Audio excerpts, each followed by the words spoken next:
this is an iHeart podcast. Guaranteed human. With no fees or minimums on checking accounts, it's no wonder that Capital One Bank Guy is so passionate about banking with Capital One. If he were here, he wouldn't just tell you about no fees or minimums. He'd also tell you about how Capital One cafes are open 7 days a week to assist with your banking needs. Yep, even on weekends. It's pretty much all he talks about, in a good way. What's in your wallet? Terms apply. See CapitalOne.com/bankguy. Capital One N.A., member FDIC. Introducing the all-new Mazda CX-5, featuring more connection. Hey Google, where's the nearest Pilates class? Safety that has your back. More discovery on the scenic routes. More passion in the details. And more control in changing weather. The all-new Mazda CX-5. More to move every side of you. See it in 5 films at MazdaUSA.com/5sides. Google is a trademark of Google LLC. Sequences shortened and simulated. Hello, everybody. It's me, Josh.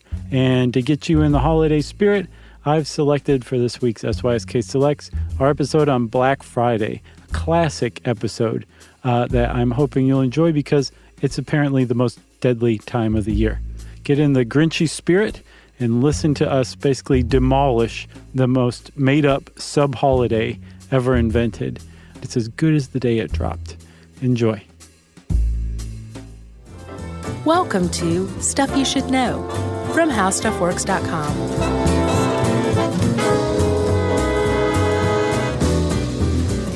Hey, and welcome to the podcast. I'm Josh Clark, and with me as always is Charles W. Chuck Bryant. Jerry's over there.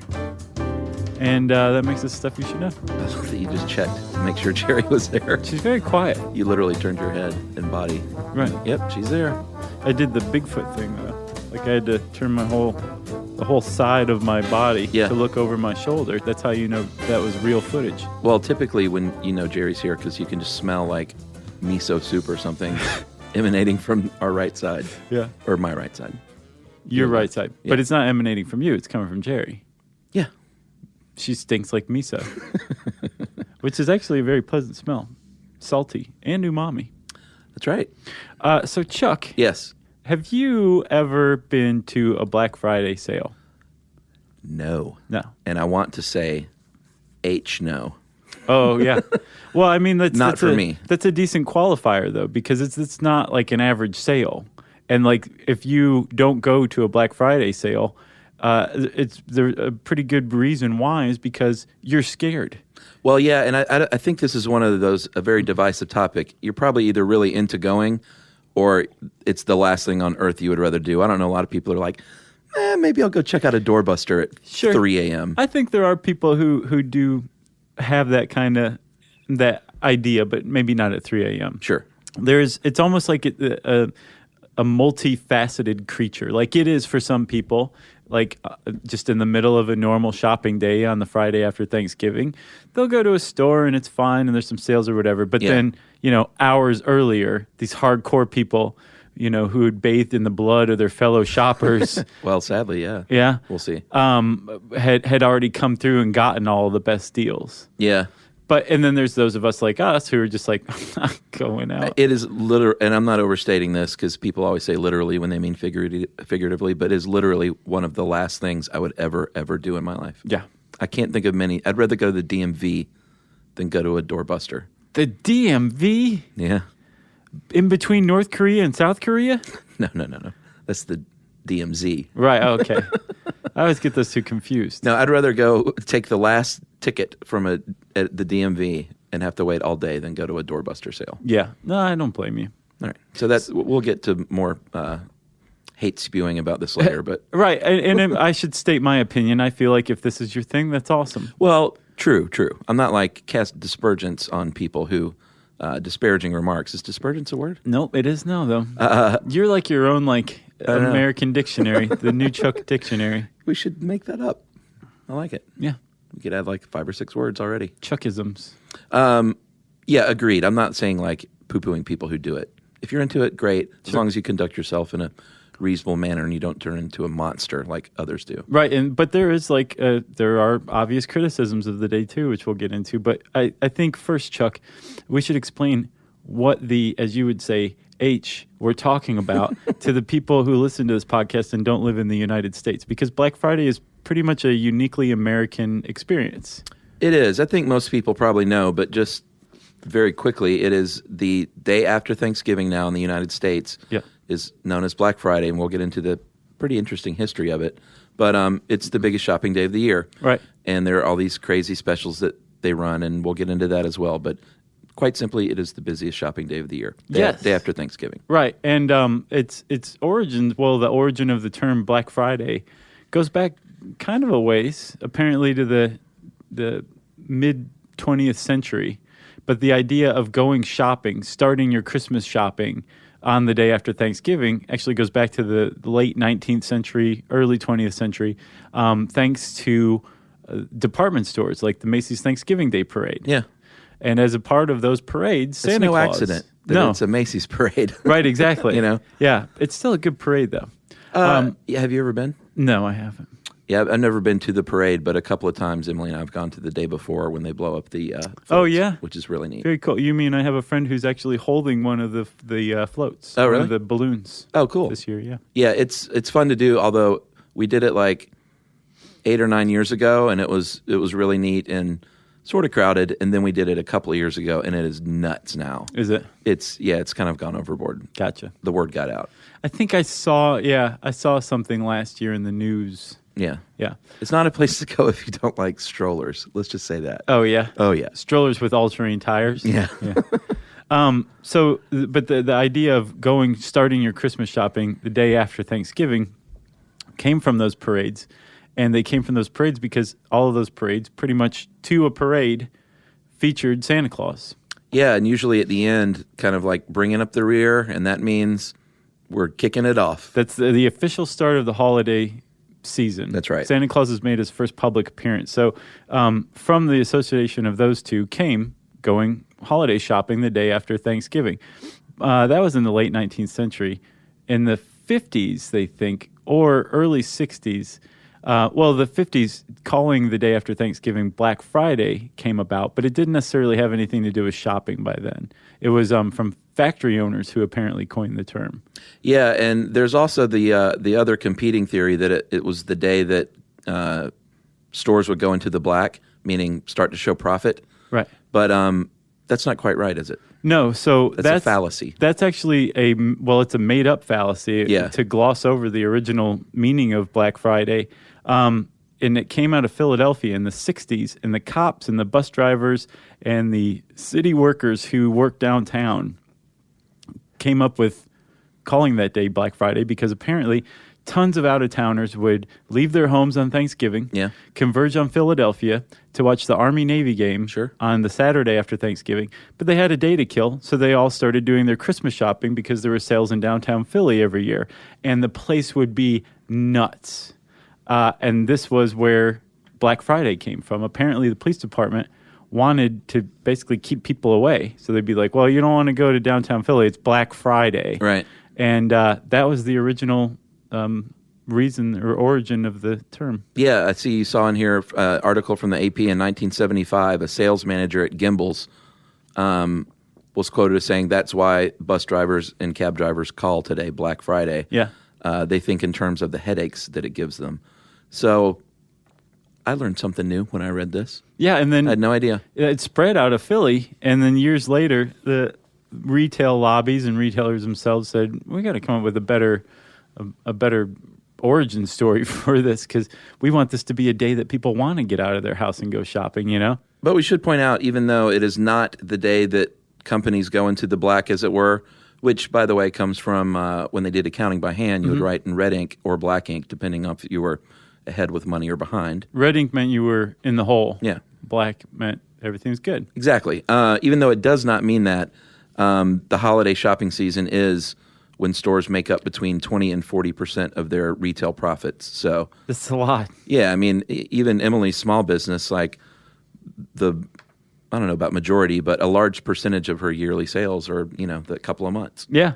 And it's not just her. Apparently, in 2013, the National Retail Federation is predicting that Americans, in just in November and December, Chuck, are you ready for this? Yeah. Americans are going to spend $602 billion in November and December. That's cray. That's a lot of cash Yeah. in 2 months. Yeah, I don't spend like I used to on Christmas. Emily and I sometimes will spend on gifts on each other or do that like couple thing where you like go in and just do something nice for your house. And then like the adults on my side of the family, we don't exchange gifts anymore. Just dirty looks? Yeah. You exchange dirty looks? No, like my brother and my sister will chip in usually and get my mom something kind of nice, or give her, offer her a service. Like last year, we replaced her fireplace with like a gas fireplace. Nice. Or build her a garden fence or tile her kitchen, like something like that. Wow, your mom's got it. Yeah. She's on easy street is what you call that. Yeah. But Emily's family, they all still exchange gifts. So I still have my Christmas gift swapping Joan satisfied. Nice. You know? Yes. All right. You get your Christmas present on. Yeah. Okay, Chuck. So the idea of shopping after Thanksgiving and then Black Friday, that day being called Black Friday, it's been around for a while. And it's a really valuable day. Yeah. It kicks off that 2-month period where $602 billion is going to be spent on stuff. But it was retailers. created like Valentine's Day. It was literally created, and then the myth kind of became reality. Yeah. Just because they said, everyone's going to shop today. It's the busiest day, and it became that. Yeah, it wasn't until 2004. Yeah. Usually the Saturday before Christmas was actually the busiest shopping day of the year. Thanks to me. But the Retail Federation and all of the retailers were like, well, we can't tout that as the busiest shopping day of the year. We want to get people spending over the course of a couple of months, not the Saturday before Christmas. So they basically said Black Friday's the day. Yeah. And it like you said, it just kind of became true just from people saying it over time. I'm surprised that they haven't come up with a catchy name for like Procrastinator's Day or something to like pump up that last Saturday again or something. Right. Or to keep you from it. So they call it like Shame of the Nation Day. Something like that to make you like go do Black Friday and not wait until the Saturday. Yeah. And there's this website called BlackFridayArchive.com. It's actually like kind of cool if you like nostalgic ads or whatever. Sure. Nostalgia going back to 2007, I should say. But it's just like scans of Black Friday print ads from those years, which are kind of neat. If you're totally bored out of your mind, go check out BlackFridayArchive.com.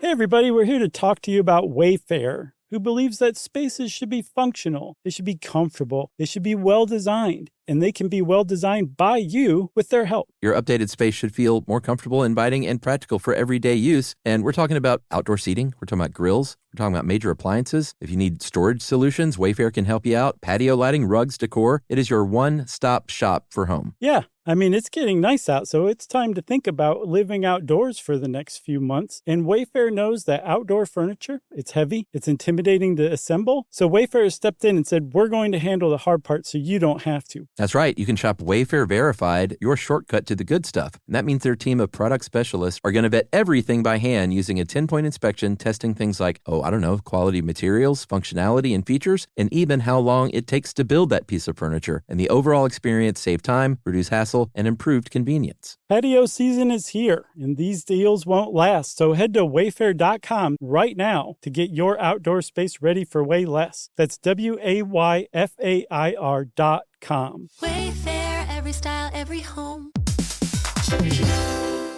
Hey everybody, I want to talk to you a little bit about Tide Evo because it represents over 10 years of innovation and product development. Tide Evo is a first-of-its-kind technology where tens of thousands of minuscule fibers are spun together to form a 6 times powerful layer packed with scrubbers, brighteners, pre-treaters, and fresheners. And that's going to deliver a breakthrough clean that's so powerful, it feels like magic. Yeah, it is kind of like magic. Tide Evo is revolutionary. A 100% concentrated, waterless laundry tile that's made of compressed microfiber soap layers rather than liquid or powder. And it's not like pods or sheets because it uses 6 layers of detergent fibers to deliver superior cold water cleaning without plastic packaging of any kind. And it provides a mess-free, lightweight solution that dissolves lickety-split. So whenever you run into a laundry challenge, turn to Tide Evo. It's revolutionary. It's magic. Try new Tide Evo. Real laundry magic.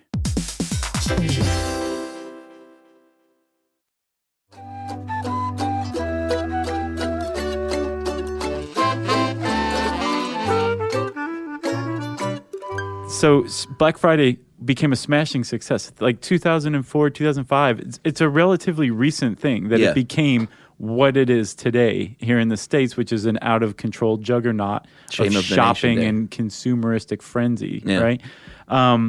But so it was so successful overnight that the retailer said, well, let's figure out ways to extend this whole week. Yeah.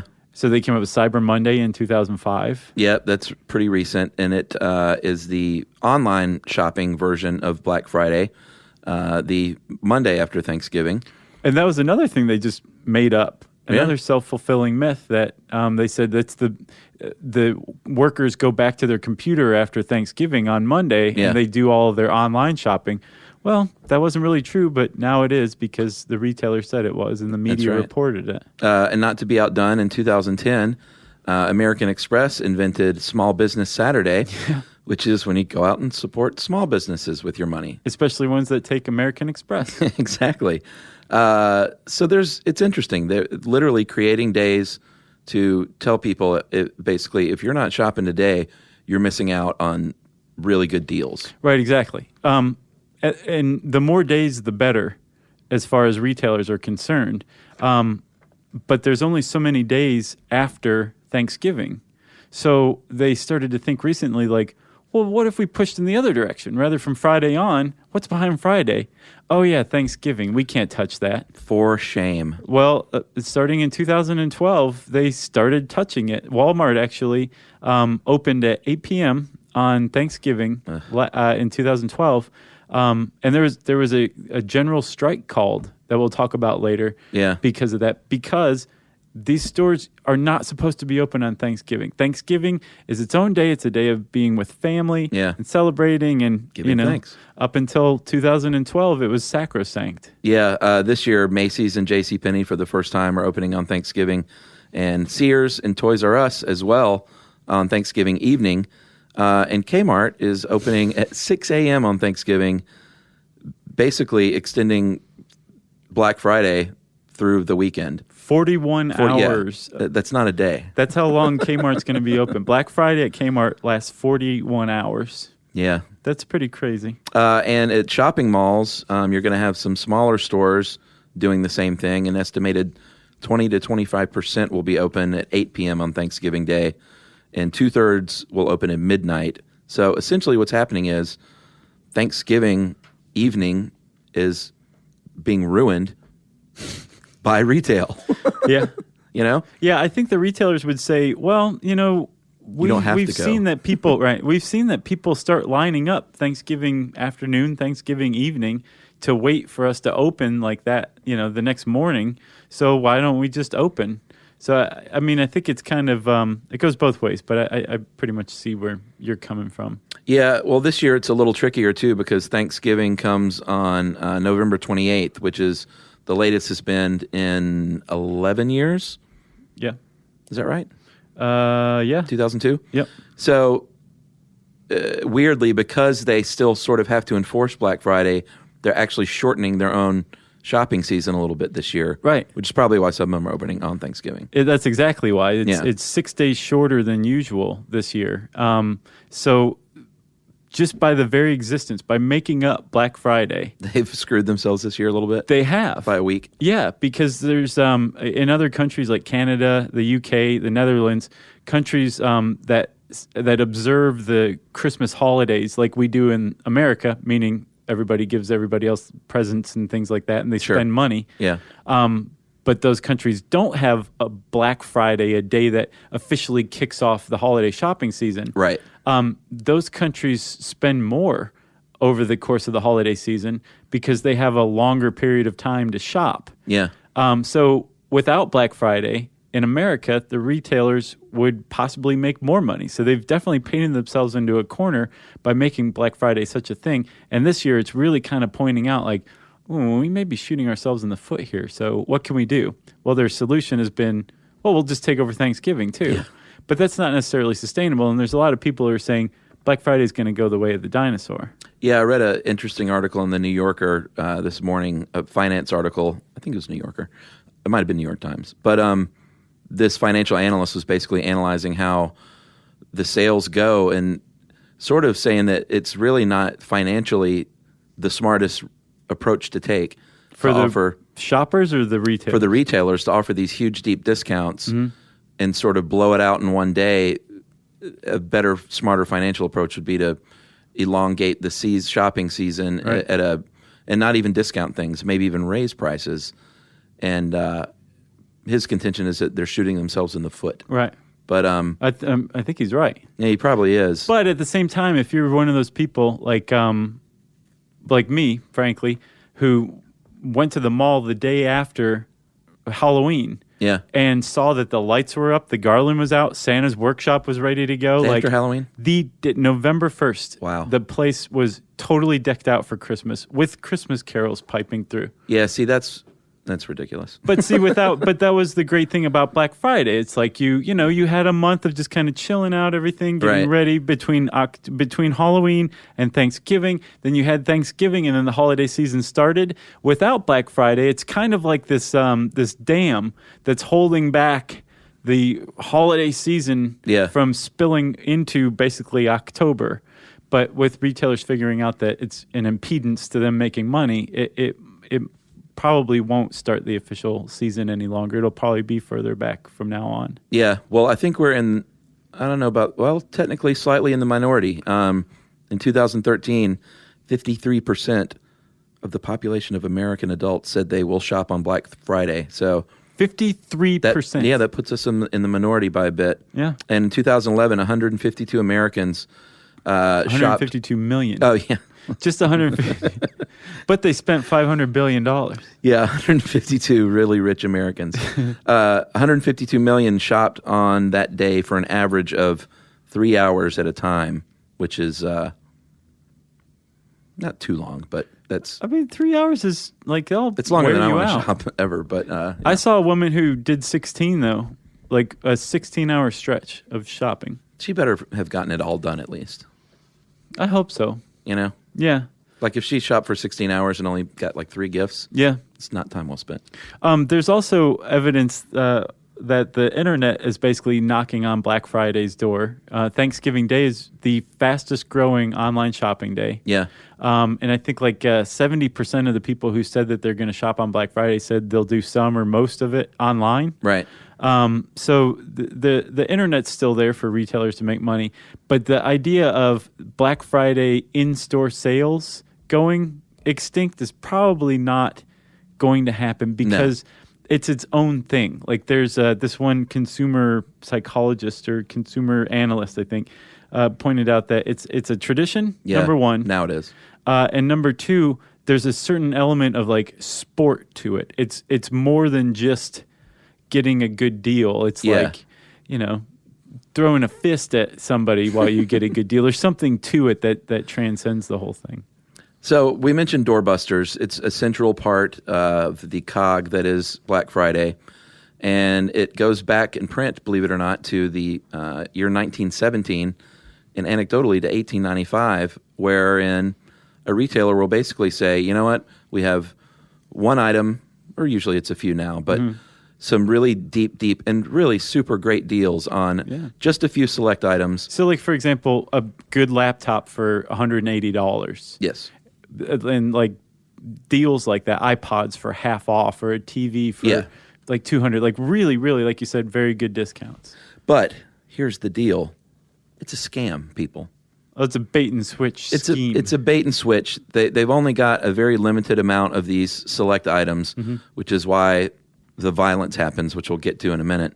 And then after that, they're hoping you get in there. You don't get that laptop, but you're like, screw it. I'm at Walmart at 5 a.m. I might as well buy some stuff regular priced or slightly discounted items.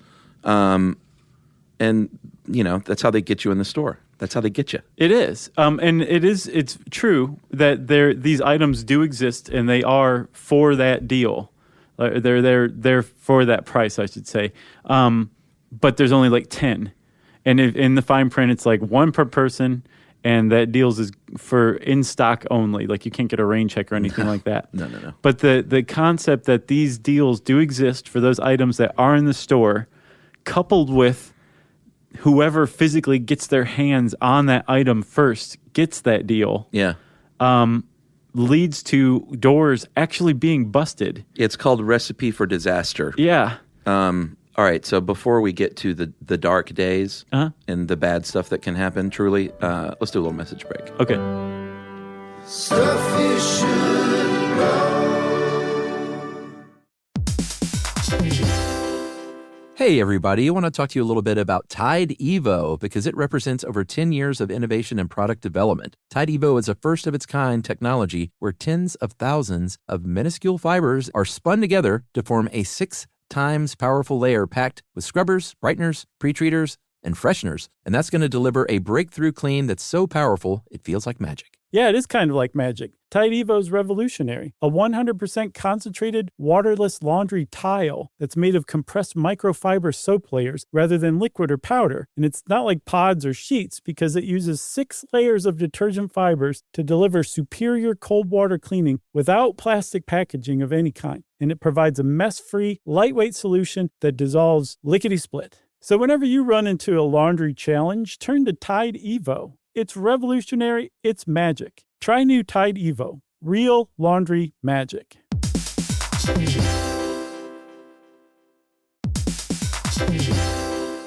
On eBay, every find has a story. Like if you're looking for a vintage band tee, not just a tee, the band tee from the last show your favorite band ever played. You wore it everywhere. Then your girlfriend started wearing it, which was cute until she dumped you and took it with her, which was not so cute. Yeah, well, anyway, now you're on eBay. And there it is. Same tee from the same tour. Still living in your memory, rent-free forever. See, the things you love have a way of finding their way back to you. But eBay isn't just for getting whatever your ex-boyfriend or girlfriend stole back, right? No, it's also for that rare championship foul ball you caught, then heroically gave to the kid next to you. And where else are you going to find your first car? The one you wish you'd never sold. But now, finally get the chance to take it back home. For good this time. So shop eBay for millions of finds, each with a story. eBay.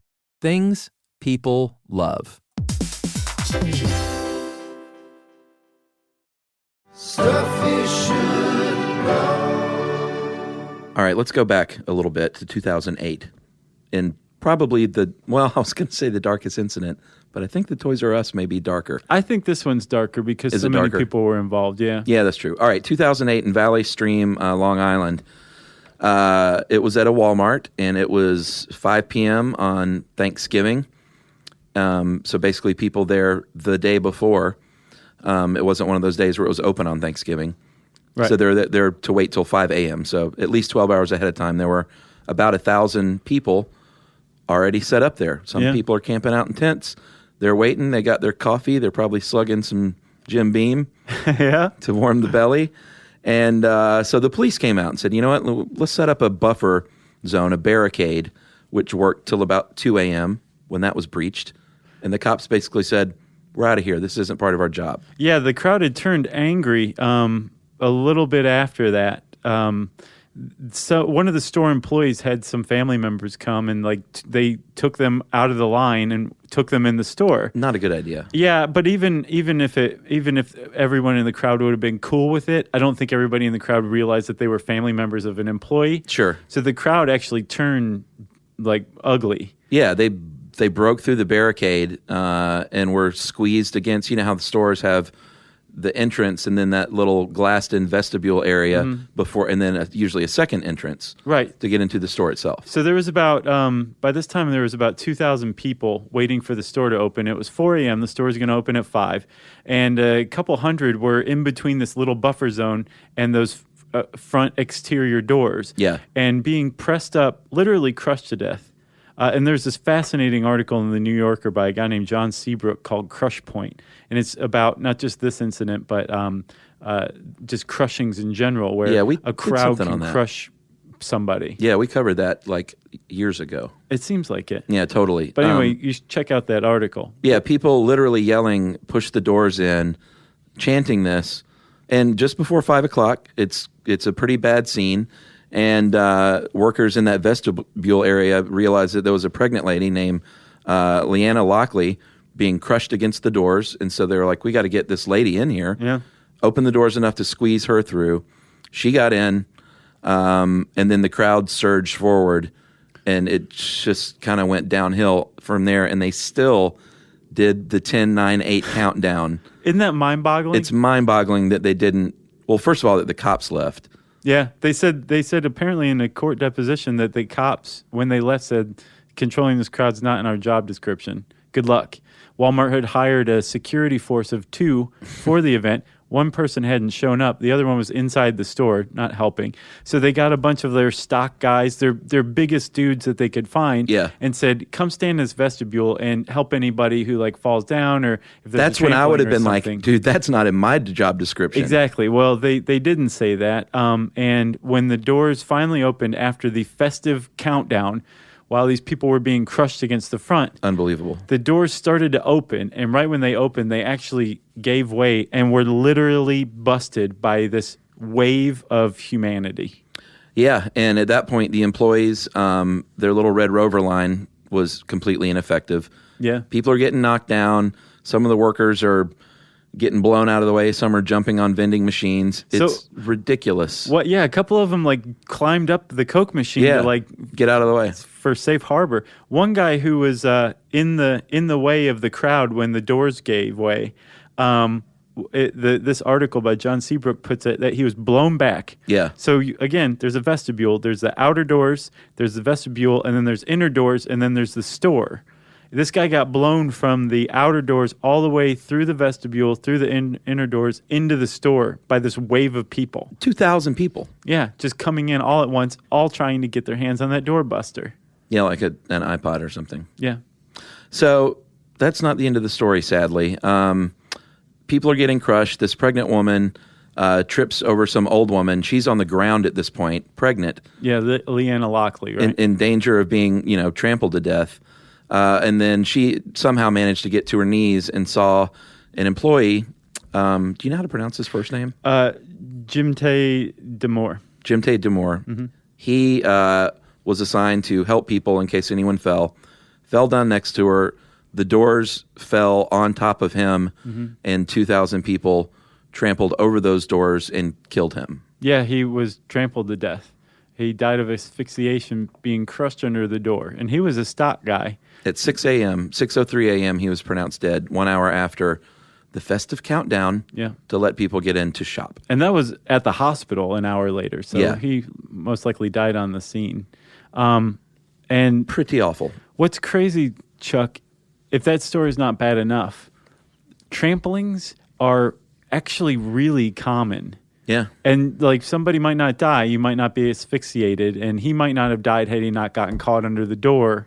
But the people getting knocked down, if you want to see this, just go onto YouTube and type in Black Friday. Not even Black Friday tramplings. Just type in Black Friday, and you will see tons of compilations of store security footage of people coming in right when the store opens on a Black Friday sale, just climbing over one another, knocking each other down. Some people help other people up or drag them out of the way or whatever, but just as frequently, people just climb over the ones who are down for a sale. It's insane. I seriously encourage everybody to go check out some video of it. Yeah, I can't believe that after this incident that there wasn't a law passed outlawing outright Black Friday sales. That's not gonna happen. That is not happening. Well, but it's ridiculous because it's economists and analysts have proven that you can have it's not like they'd lose money. They would probably make more money if they didn't have these blockbuster sales. So it's not like they could say, well, like you're keeping me from doing my business. Right. I don't know. I just can't believe they can't outlaw something like this. So that was a pretty horrendous example of a crowd crush and a trampling. Yeah. But other things do happen. You mentioned the Toys R Us in Palm Desert, California, a couple of years back, right? Yeah, that was in 2008. These two women got in a fist fight, and then their husbands got into it. And basically, first of all, these two men were carrying guns into a Toys R Us to Christmas shop. Yeah. Which is a little weird. And they started a shootout with each other, basically. Yeah. And not a very skilled one, apparently. I read about it. Like, one guy forgot to cock his gun. Right. The other guy, like, his didn't work either, so they start chasing each other through the store. Through the store. Shooting at each other. Yeah. Luckily, no one else died. Right. But those two gentlemen shot each other and died. Yeah. In a Toys R Us because of their wives got in a fist fight. Yeah. On Black Friday at a Toys R Us during Christmas shopping. I'm surprised no one else, if they're running through the store shooting. I think everybody cleared out of their way. Yeah. I know I wouldn't follow them around and be like, hey guys, what are you doing? Where's the doorbusters? In 2011, a woman at a Los Angeles Walmart pepper sprayed some people in the video games. Mm-hmm. Initially, the cops thought, well, this lady was some Black Friday jerk. Which would make her a pretty awful person. Yeah, but apparently the real story is, and she actually got out of it, was that her children were attacked, punched, kicked, thrown to the ground by shoppers trying to get an Xbox from these children. And so she defended her kids by pepper spraying these jerks. Right, and this thing still hasn't been settled. The most recent thing I saw was that a year on, so last year, the cops still hadn't filed charges. So I guess they believed her story. But she shopped anyway after that happened and bought her items. So she pepper sprays a bunch of people, affects 20 people, causes a bit of a trampling, pandemonium, and then two horrible things happened after that. One, like you said, the lady took her kids and her items and went to the store and checked out, bought her stuff. Second, the people outside the immediate circle where she pepper sprayed, but still in that little area, stuck around, still tried to get their hands on the sale item. Yeah, they're like checking out and their eyes and nose are watering. Yeah. There's like, just ring it up. Let me get home. Yeah. And then, of course, Chuck, there's the workers as well. Well, yeah. I mean, no one wants to work on Thanksgiving. And this year, like we said, a lot of retailers are opening on Thanksgiving, and there's really not anything they can do about it if they want to keep their job. Right. Which is really sad. And Walmart employees planned a strike, I think, last year in 2012. Yeah. And it didn't work. Only 26 of the 4,200 stores reported striking employees. So for fear of losing their jobs, probably they had to come to work anyway. Well, Kmart in particular was criticized this year for opening at 6 a.m. on Thanksgiving. Yeah. And Kmart said, these people don't have to work. Like, we're not forcing them to work. And their critics are saying, well, actually, that's not necessarily true because you're using part-time seasonal employees. And there's no federal mandate that those people have to have holidays or time off. Right. So, therefore, they're in a position where they either work or you can fire them legally. Yeah. So they kind of do have to work. So there's a lot of ugliness on Black Friday. But, Chuck, if you are just the average normal person, like my brother-in-law loves to go Black Friday shopping. And he'll like go at midnight and go to the doorbuster sales. But he's like, he's not crazy. Well, the majority of them don't end in violence because this happens all over the country, and these are isolated incidents. So it's not like at every doorbuster sale you're going to get trampled, but there is a risk. There is. And the people you want to look out for, apparently, there's a study of consumer behavior at Black Friday sales, and it was a legitimate study. Sure. It said that you want to look out for the people who have done a lot of planning. Because they exhibit the most antisocial behavior, like shoving, pushing, yelling. Like they've got their plan in place. Exactly. And nothing's going to alter that. And they feel like they've really put the time in and they're not about to lose that doorbuster item. Some jerk who's never done it before and just showed up. Who just lucked into line or whatever. You know, remember the famous Who concert in the 70s where the people were trampled? Yeah, that's in that New Yorker article too. They got rid of general admission seating after that. Like, why can't they do something about this? You know, I think the law stepped in and said, wait a minute, you can't just open the doors to a concert venue and say, first one in gets front row. They still have general admission? Not for big arena shows. Oh, yeah, no. Yeah. Well, you know that there was like just one door open and like four others locked. Yeah. And people were getting crushed up against the locked doors. And the people inside who were working at that concert, like, just never opened the doors, even though people were dying. So I can't remember what we covered that in, man. It's so like vivid in my mind from way early on, because we studied the science of crowd surges. I don't know what it was either, because this article's not that old. It's just like no, a year it definitely or so wasn't old. about this. It had to do with something else. But yeah, dirty bad stuff. Or you can take another approach. Yeah, this is a different approach, you could say. In the 1990s, an artist named Ted Dave gave birth to what's now called Buy Nothing Day, wherein people are encouraged to not buy anything for 24 hours and to fight the power in consumerism by not showing up at all. And not just fight the power. The guy who created Ted Dave, he's a Vancouver guy who came up with it in the 90s. It was also not just to stick it to the man, which I can only imagine if nobody bought anything in America on Black Friday, what kind of crippling effect that would have on the economy. Yeah. But he was also saying personally, that's a good day to not buy anything and take stock of how much you do maybe waste or spend or whatever. Yeah. Just think about your consumerism for one day. Dirty hippie. And during that time, like, don't buy anything. And don't gas up your car the night before. Don't get a bunch of milk the night before. Like, just be normal. And on one day of the year, don't buy anything. And that's Buy Nothing Day. And it's kind of become this big thing ever since Adbusters, the people who gave us Occupy Wall Street, kind of found out about it and adopted it and just took the whole thing worldwide. It's pretty amazing. It is. So if you go to a Black Friday sale and you see a bunch of people dressed as zombies, they're making fun of you. They're making fun of zombie consumers. Same with the people who are dressed as sheep. Yeah. And then there's Santa Claus. Maybe I'll do that. Maybe I'll dress up as a sheep. Yeah, and just walk around and bah in people's faces. Yeah, and then if I'm there, I might, pick up a laptop. Right. There's also credit card cut-up stations. Yeah, where you can get rid of your credit card and eschew consumerism. Yeah, and then there's the, my favorite, what is it, the whirligig conga line? Oh, I haven't heard of that. Is that to disrupt shoppers? The whole point is to just kind of serve as a mirror, I think, to people. Like, look at yourselves. You're ridiculous. You think I look stupid? You're the one that looks stupid. Right. We're not even buying anything.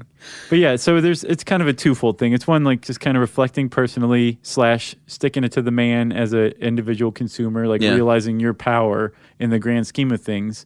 It all kind of hinges on you spending your money. And if you don't, then you're taking the power back.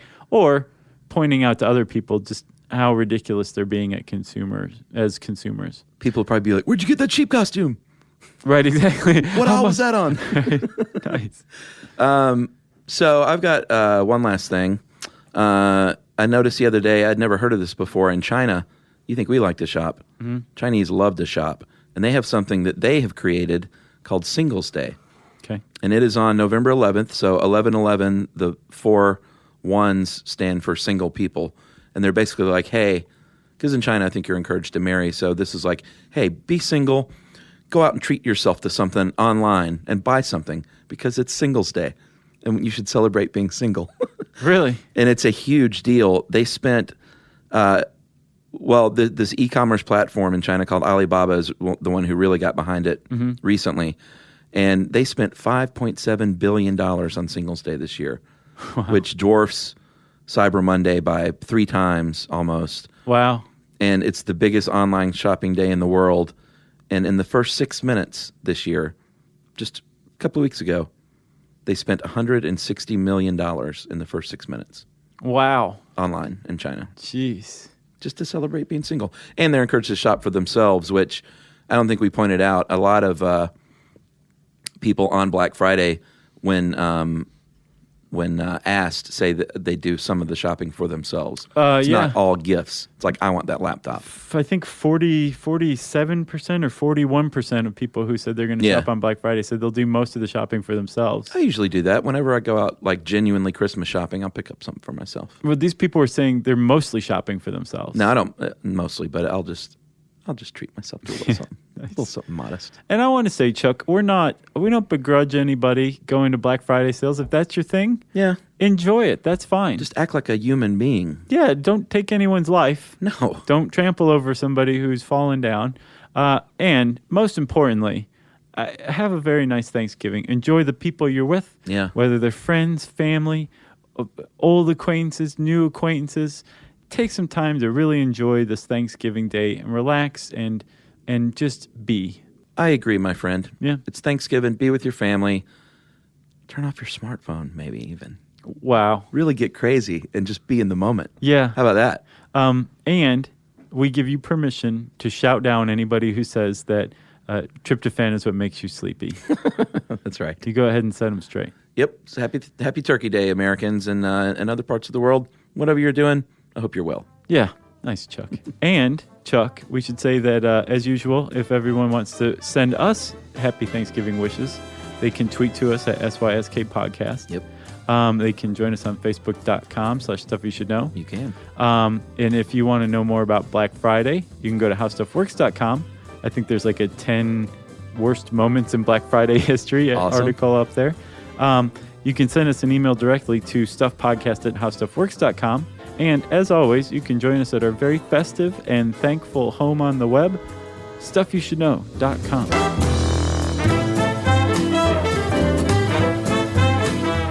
For more on this and thousands of other topics, visit howstuffworks.com.